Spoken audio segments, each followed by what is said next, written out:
About 50 years ago, an astronaut returning from the moon experienced things that he couldn't find a scientific explanation for. So, with some colleagues, he launched a new science focused on the mind and how it works in the body and across space and time. It's the field of Noetics, where the tools of modern science are used to help us understand how what we think and feel affects us and the world around us. Now, this is Dr. Ruth Miller's Noetic Moments from the studios of KXCR Community Radio in Florence, Oregon.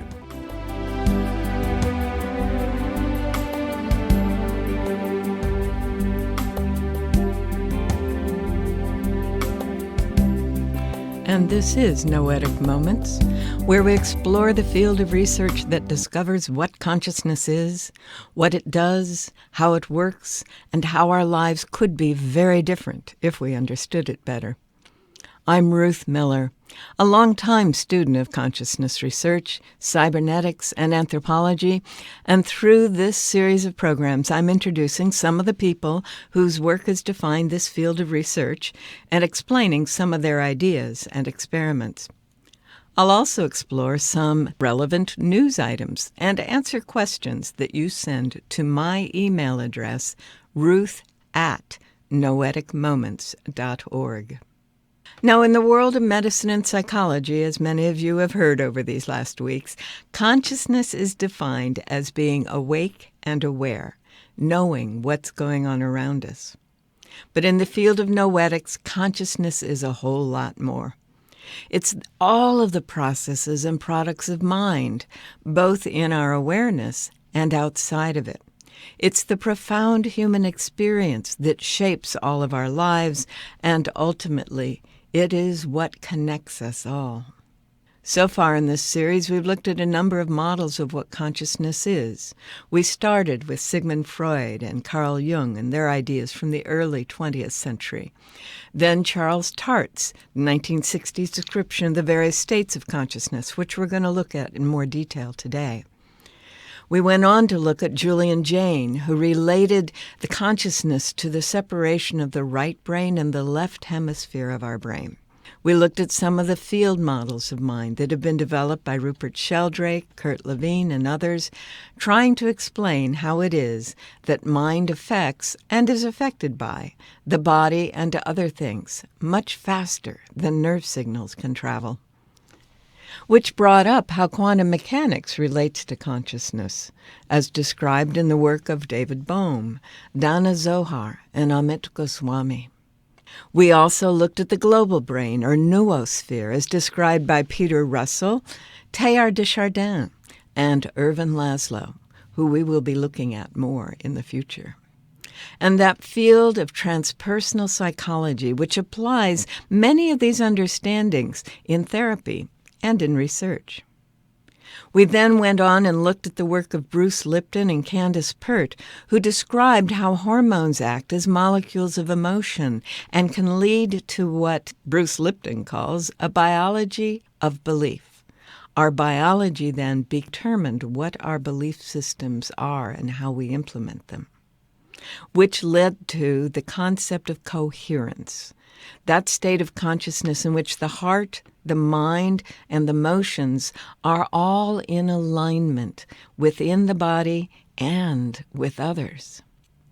We've explored some of the experimental results supporting these new ideas about consciousness, including telepathic communication between two people and across the globe. We've looked at experiments involving mind over matter and the experience of what is usually called clairvoyance, but sometimes called remote viewing. You can catch up on those past shows on the KXCR.net archives. You want to click on the little cloud that's up on the banner at the top of the screen to get to the archives, and on our website, which is www.noeticmoments.org, where you'll also find links to the clips, the books, the authors that I mentioned. Today, I want to talk about states of consciousness in much more detail. What are they? How do they work? And why are they important? Now, most psychologists talk about 5 to 7 states of consciousness. These would include being asleep, being awake, being in that transition hypnagogic state between sleeping and waking, being in a trance, being drugged, being comatose, or some variation on those fundamental states. And they're very useful in a medical setting, but they don't begin to address the many states of consciousness that we live in over the course of a day. Think about it. Are you in the same state of awareness when you're reading a book or watching a film as you are when you're figuring out some complicated problem? Are you in the same state of consciousness when you're loving your child or your spouse as you are in a meeting at work? These are discrete states of mind and body, measurable on scans, EEGs, and other tests as having very different frequencies, patterns in the brain, and chemistries in the body. Now, in his book, States of Consciousness, which we referred to some weeks ago on this show, Charles Tart laid out a process and a model for assessing different states. As he says in the book, a discrete SOC, a D-SOC, then, refers to a particular region of experiential space. And then he talks about the term altered. He says adding the descriptive adjective altered simply means that with respect to some state of consciousness, usually the ordinary waking state, as a baseline, we have made a quantum jump to another region of experiential space. The quantum jump may be both quantitative in the sense that structures function at a higher or lower level of intensity, and qualitative in the sense that structures in the baseline state may cease to function. Previously latent structures may begin to function, and the system pattern may change. So this change in the system pattern is what we're going to look at today. Now, I know a number of people are really concerned that they might possibly be losing their memory, but I'd like to help you understand that that probably isn't the case. If you think about it, when you're in the middle of solving a problem at work, do you think the surface of your mind has any access to the information about what your child might be doing at home? Hopefully not. And those same kinds of things go on all the time. When we're in one state of consciousness, the information that is our normal exploration or concern in a different state of consciousness may not be accessible. It's not part of the mental framework we're operating in. These discrete states of mind and body have totally different sets of information associated with them. If you're driving a car and you're going someplace and you're looking for where that place is, chances are, if someone asked you when your child's birthday was or when your anniversary was, you wouldn't have any idea what it is. Not that you don't know, not that you have forgotten. It's not even part of the state of consciousness you're operating in. Now, we're going to go even beyond this idea. And I'm going to let Charles Tart talk to you about this in an early interview on Thinking Aloud with Jeffrey Mishlove. Actually, ordinary consciousness is a much more profound state of trance than the hypnotic state. And yes, we do need to wake up from it. Yeah. In fact, there has been a suggestion that I find very intriguing. Charles Muzez presented a paper to the Anthropological Society saying that really we are hypnotized almost from birth by our culture, by our parents. That's how we learn language. That's how we become socialized, is in effect through hypnosis. Yes. You know, the strange thing is that the Eastern psychologies, Buddhism or Hinduism particularly, have the idea that we live in a state of illusion. They call it samsara or maya. Yeah. And they don't really mean that the world is illusory, but that we have such distorted perceptions of it that we live in an illusion or a dream of our own creating. Now, the funny thing is that while we don't have this idea in Western psychology, we actually know more about the nuts and bolts of living in illusion than the Easterners do. All our research about the nature of the unconscious, about the way perception is a relatively arbitrary construction, works out the mechanisms of Maya or Samsara. It tells us exactly how we live in a dream. I've tried to combine some of these ideas in my Waking Up book because I think we desperately need to know that the state of consciousness we ordinarily walk around in is not some simple, natural, sane state. It's a very arbitrary, very biased, very slanted construction, which is marvelous for some things, but quite terrible for other things. And until you question your ordinary consciousness and realize there are other potentials that you're distorting in your ordinary state, until you question it, there's nothing you can do about it.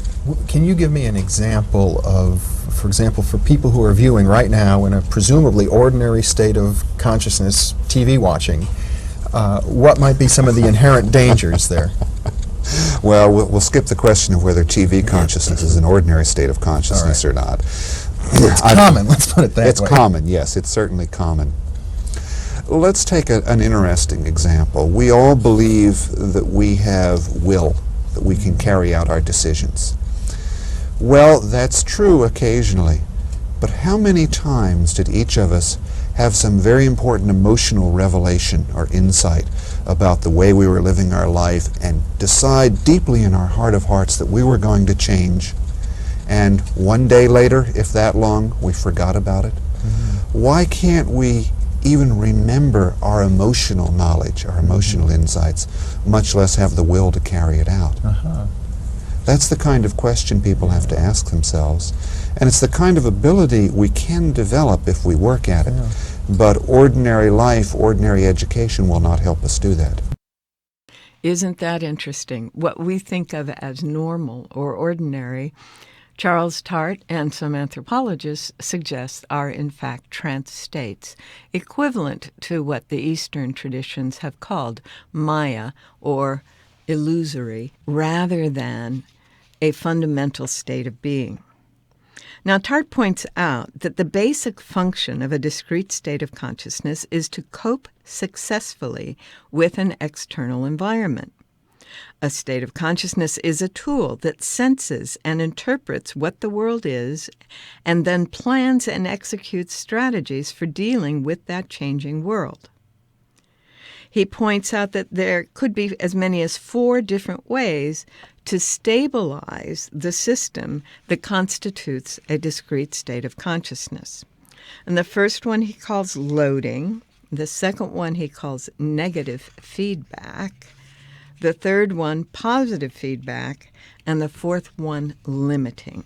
He says loading means keeping a person's consciousness busy with desired types of activities so that too little attention, awareness, energy is left over to allow disruption of the system's operation. None of us have ever experienced anything like that, have we?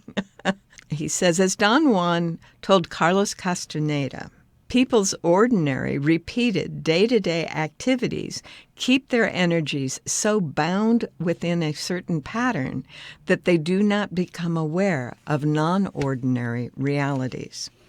The second type of stabilization, he says, is negative feedback. He says that structures or subsystems sense when the rate or quality of operation of other subsystems goes beyond certain preset limits, and they begin a correction process.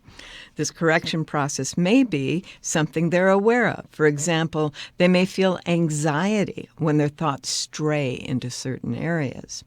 The anxiety then functions to restabilize subsystems within the acceptable range. So, in cybernetic terms, negative feedback is not when someone tells you something's not okay. That can serve as it, but it isn't the only way. Negative feedback is any balancing or corrective behavior that stops a trend from going in a particular direction and might even reverse it. Third one is positive feedback stabilization. And again, this is not necessarily someone telling you good things about what you're being and doing. This is anything in the system that tends to encourage more of what's going on. He says positive feedback consists of structures or subsystems that detect when acceptable activity is going on and then stimulate the emotional reward systems, making us feel good or otherwise strengthen the desired activity. We may or may not be particularly aware of feeling good, but we like to maintain and repeat the rewarded activity. He says, during the formation of our ordinary discrete state of consciousness during childhood, we are greatly rewarded by our parents, peers, and teachers for doing various socially approved things. And because most of our socially approved actions are initiated by socially approved thoughts and feelings, we then internalize this reward system and feel good simply by engaging in the thoughts or actions that were rewarded earlier. So positive feedback stabilization stabilizes a state of consciousness, increases the likelihood that we will continue it by having us feel good as we stay in that state. The fourth way, he says, to stabilize a state of consciousness is limiting. It consists of interfering with the ability of some subsystems or structures to function in a way that might destabilize the ongoing state of consciousness. An example is one effect of tranquilizing drugs in blunting emotional responses of any sort, limiting the ability of certain subsystems to produce strong emotions. And we have seen a lot of that in the last few decades, haven't we? So he says loading stabilization can, in some instance, be a limiting stabilization by keeping so active that you can't let something else in. But the two types of stabilization are clearly not the same. Limiting directly affects certain structures or subsystems, while the effect of loading is indirect and operates more by consuming energy than by affecting structures directly. Charles is using the systems approach to understanding consciousness. He's saying that each state of consciousness is a system with subsystems functioning in relationship with each other so that they reinforce each other or they balance each other. And he's saying that when something gets too far out of balance, subsystems kick in with new behaviors or new feelings, often anxiety and or pleasure, a sense of accomplishment, when we are maintaining or getting too close to the edge of or wanting to enhance the behavior of the system. States of consciousness, then, are a real thing, and we are entering into different states several times a day. And it's kind of interesting to watch if you haven't paid attention to the states of consciousness you've been in, and you might explore that possibility. And the other reason I brought up states of consciousness this week is because for the last couple of weeks we've been talking about experimental results that suggest that some people are able to do things that most of us were taught were either impossible or even were fairy tales or lies made up to distract us from what we needed to be focusing on, whether that was a particular religion or a particular form of science or the teachings of a particular individual. We've seen experiments, we've seen the results of many experiments, sometimes hundreds, that suggest that the human mind is capable of far more than we normally are able to experience in our normal waking state of consciousness. Now, several times in this show, I've offered possible ways to enter into a reverie state or a light meditation state or the state of coherence. And all of these are different states of consciousness. They are discrete states of consciousness, somewhat related to, but not the same as our ordinary waking state of consciousness. They are not necessarily trance states. That's another thing, and I'm not going to talk about how to get there on the radio. That's just not safe or fair. But you can find information for how to get into trance states on many websites and even YouTubes if you want to know more about that, and in books as well. We'll talk about some of those books as we go on. But to enter into a state of consciousness in which you are aware of what is happening around you and in you and through you at a wider range of perceptual levels than your normal waking consciousness does not have to be entering into a trance. Anyone who's watched a show like The New Jersey Medium is aware that she's in her normal waking state when she becomes aware that so-and-so's aunt or cousin or brother or daughter or grandparents are trying to communicate with whoever she's standing in front of, whether it's in a store or out in the sidewalk. It's fascinating to me to see all of that. They're trying to communicate with them from the other side. She's in a full waking state. She is not in a trance. There is no dissociation, which is part of what goes with being in a trance, from her normal awareness of what's happening. Now, her enthusiasm for communicating with these people sometimes has her become oblivious to the other people around her, but that's a different story. It's a different state of consciousness. So I wanted to bring that up so that you're aware that states of consciousness are real, and you are moving through different states of consciousness over the course of a given day or a week, and that there are states of consciousness that you can have access to where some of these abilities are available in more or less degree. All right. Well, you are listening to Noetic Moments on KXCR FM or KXCR.net if you're listening to the streaming. And we are going to look at a book other than Charles Tart's States of Consciousness. This one is by a physicist and astronomer, Brian O'Leary. He calls it Exploring Inner and Outer Space. And the subtitle is A Scientist's Perspective on Personal and Planetary Transformation. This is not a new book. This was actually published in 1989.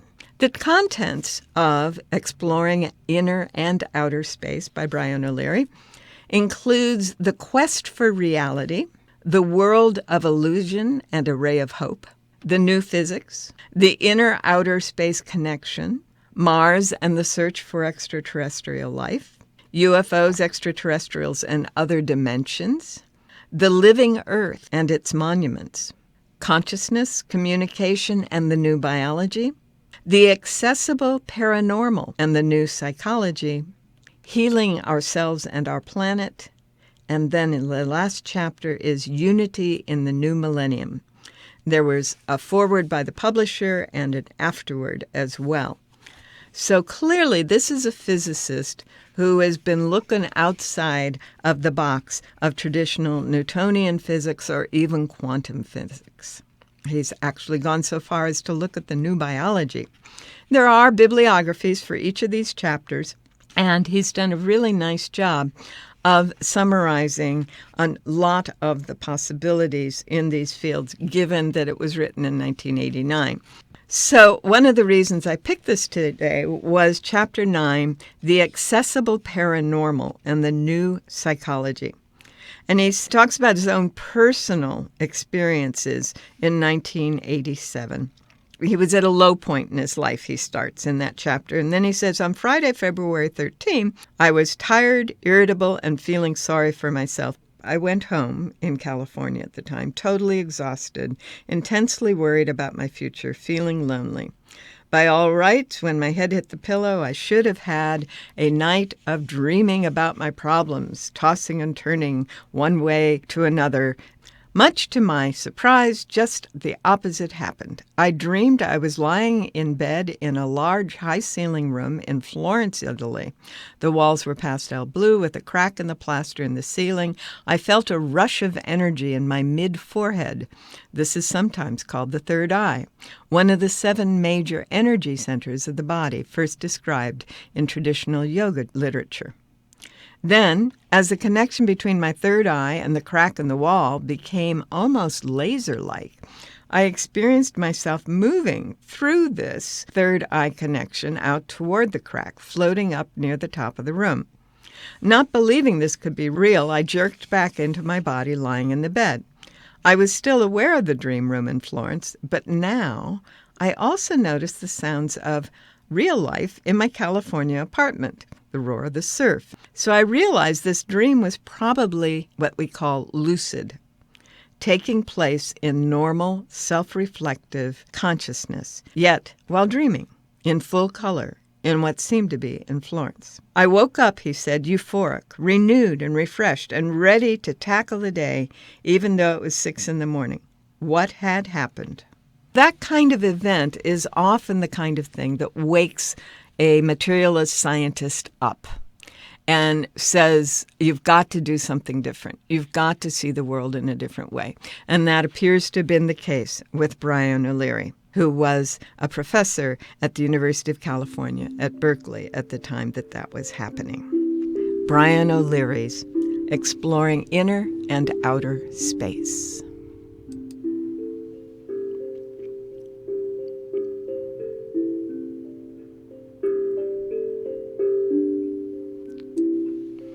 Well, that sound tells us it's time to address one of your questions. And one of the questions that I've been getting has to do with the idea of what is conscious and what isn't conscious. If we go back to that work we did with Jung and Freud in the first couple of sessions, we can remember that both of them said there is a lot going on that we are aware of, and there is a whole lot more going on in our minds that we're not aware of.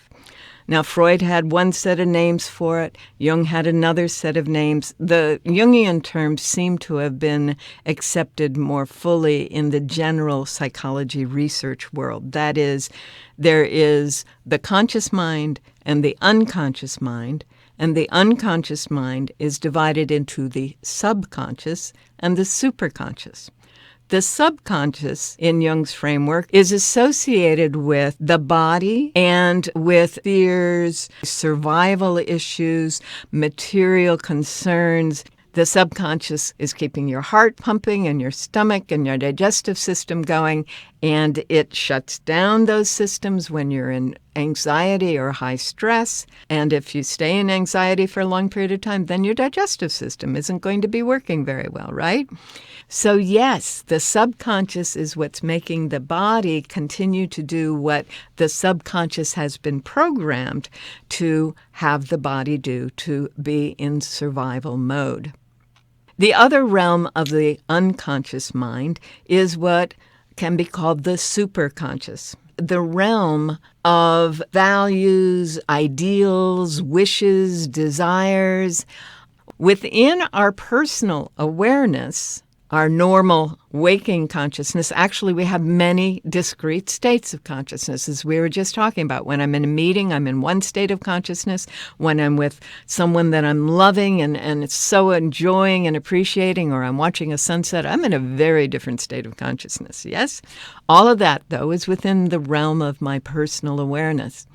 My job and my goal and my hope for all of us is to expand that realm of personal awareness so that more and more of what was unconscious in the realm of my subconscious, keeping my body functioning well, or in my superconscious, matching my ideals and my values and my goals and my delights, are in my personal awareness. That is, I believe, a huge part of what we are here to do, so that your normal state of consciousness includes more. Well, that's it for today. We're out of time for today, but remember, you can continue the exploration on our website, www.noeticmoments.org, where there's a list of the titles and other resources we refer to on the show, along with archived past shows, and where you can always send me your comments and questions, and I'll do my best to get them answered the next time we're on the air. For now, thanks for joining me here on Noetic Moments at KXCR Community Radio, 90.7 FM in Florence, Oregon. And have a wonderful week.